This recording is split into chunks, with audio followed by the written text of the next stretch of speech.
Sharon Stone, a name that evokes Hollywood glamour, controversy, brilliance, and reinvention. She's the genius-level IQ beauty queen who went from small-town Pennsylvania to international stardom. But before the smoldering gaze and iconic leg cross lies a story full of resilience, heartbreak, shocking twists, and one of the most intriguing minds in the entertainment industry. This is the incredible story of Sharon Stone.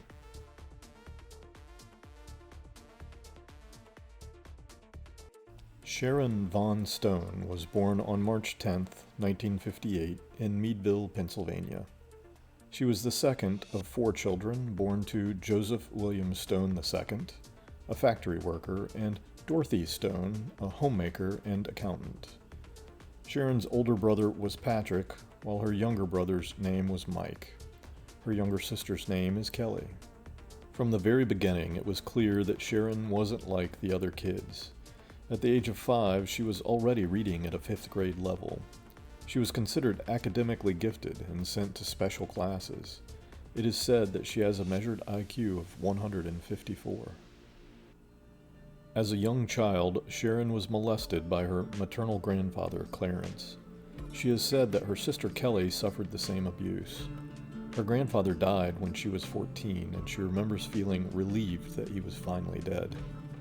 Sharon had an uncle who suffered from mental disorders. At one point, when Sharon was young, he held a gun to his head and threatened her that he would kill himself. A few years later, he was found outside his home frozen to death. He had fallen, hit his head, and never regained consciousness. Her younger brother Mike fell in with the wrong crowd and began dealing drugs. He ended up in prison. Although Sharon, in an interview with Variety magazine in 2021, would describe her father, Joseph, as an extreme feminist, she also says that he would whip her and her siblings with a belt when he was angry. In her autobiography, she describes an incident where she confronted him, shouting at him that she didn't love him, and asking him if he needed to hit her some more to feel like a man. She has also said that her mother, Dorothy, was emotionally cold to her and would frequently slap her in the face if she felt like she was being disrespected. Meadville isn't a large town. During her adolescent years, it was a very rural area with a population of about 17,000 people. Sharon and her siblings spent a lot of time outdoors in what must have felt like a farm-like setting. When Sharon was 14, she was nearly decapitated in a horseback riding accident. She was trying to break in a new horse when it veered underneath a clothesline. The cable caught Sharon under the chin, yanking her off of the horse and tearing open her neck. It took several surgeries to try and heal the horrific wound. In another freak accident, she was struck by lightning. She was ironing her Bob's Big Boy uniform that she wore to go to work. When she went to fill the clothes iron at the faucet in the kitchen, lightning struck their well pump, and the surge of electricity traveled through the piping in the water to electrocute her. She flew across the room and was knocked unconscious. By the time she was 16, Sharon had graduated Sagertown High School in Sagertown, Pennsylvania, and was admitted to Edinburgh University of Pennsylvania under scholarship, studying creative writing and fine arts. Despite her academic ambitions, Stone's striking looks opened unexpected doors. In 1976, she won a local beauty pageant, the Miss Crawford County title. She was a candidate for Miss Pennsylvania that year. A judge in the competition, who happened to be a modeling agent, encouraged her to move to New York. And that's exactly what she did. She quit school and moved to New York, but shortly after moving there, at the age of 18, she became pregnant from her first serious boyfriend. She ended up having an abortion. Within months, her stunning good looks and sharp blue eyes had landed her a contract with the prestigious Ford modeling agency, and she quickly became a sought-after print and commercial model, appearing in ads for Clairol and Burger King. But the modeling world wasn't enough for the whip-smart Stone. She wanted more. She wanted to act.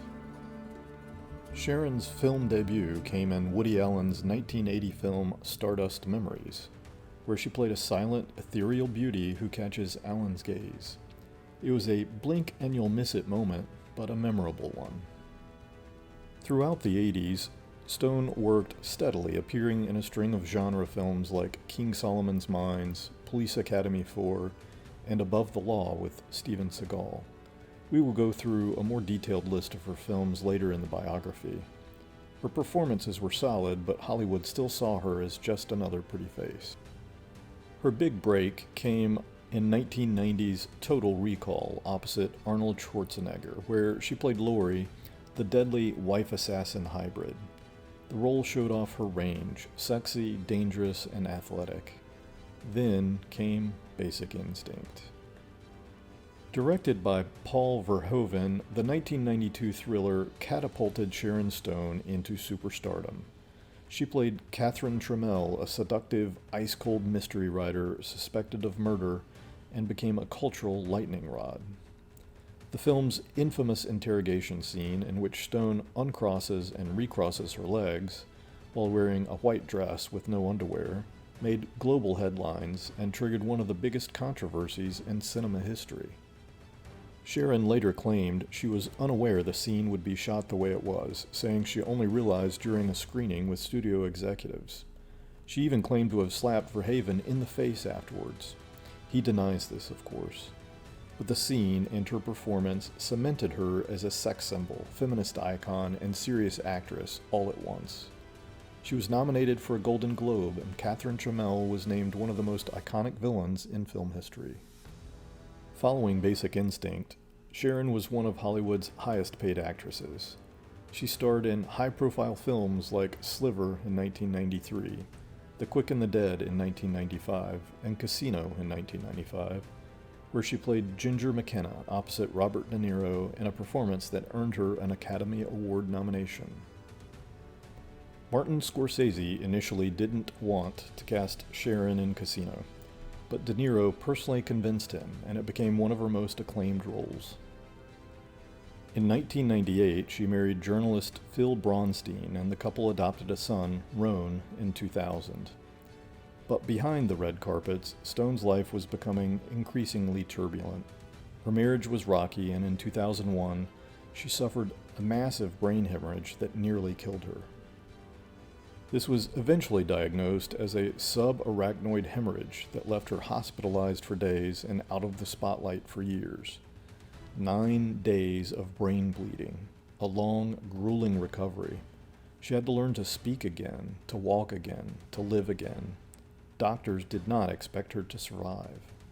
She was written off by Hollywood. Roles dried up, offers disappeared.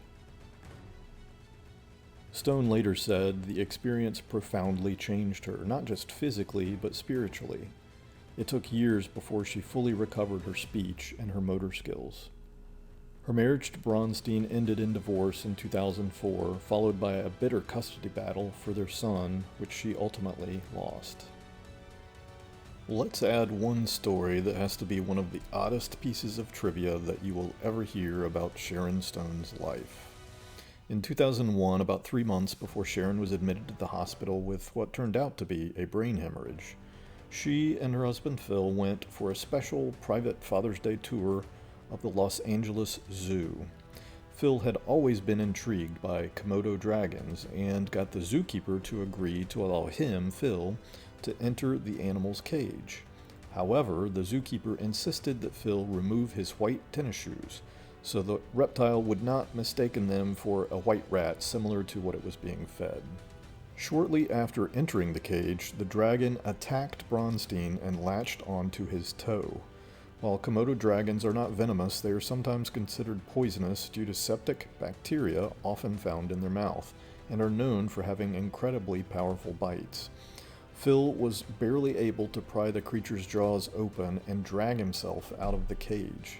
He was taken to the hospital where he underwent surgery to reattach several tendons and rebuild his big toe that had been crushed by the dragon.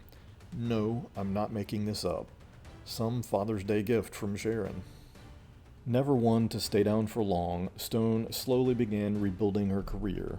She appeared in indie films and television, including a memorable guest role in Law & Order SVU as a former cop turned prosecutor. She also returned to modeling and fashion, becoming a muse for brands like Dior and working with AIDS charities and humanitarian causes. One interesting tidbit, Sharon Stone once turned down Showgirls and the female lead in Cliffhanger. She also reportedly auditioned for the role of Vicky Vale in 1989 Batman, which eventually went to Kim Basinger. In 2010, she adopted two more sons, Laird and Quinn, becoming a single mother of three and an outspoken advocate for adoption. In her 60s, Stone has enjoyed a renaissance. She starred in Ryan Murphy's Ratched on Netflix in 2020, where her scene-stealing wardrobe and her pet monkey made her character unforgettable. She also published a memoir, The Beauty of Living Twice, in 2021, which was widely praised for its honesty and depth. In it, she revealed stories of sexual harassment, professional betrayal, and survival, not just in Hollywood, but in life. Sharon has claimed a producer once pressured her to sleep with a co-star to improve on-set chemistry. She refused to do so. In 2023, she received the Golden Icon Award at the Zurich Film Festival, acknowledging her lifetime of achievement and perseverance in film. Let's take a detailed look at Sharon's career in film. She has acted in at least 54 movies, as shown in these lists.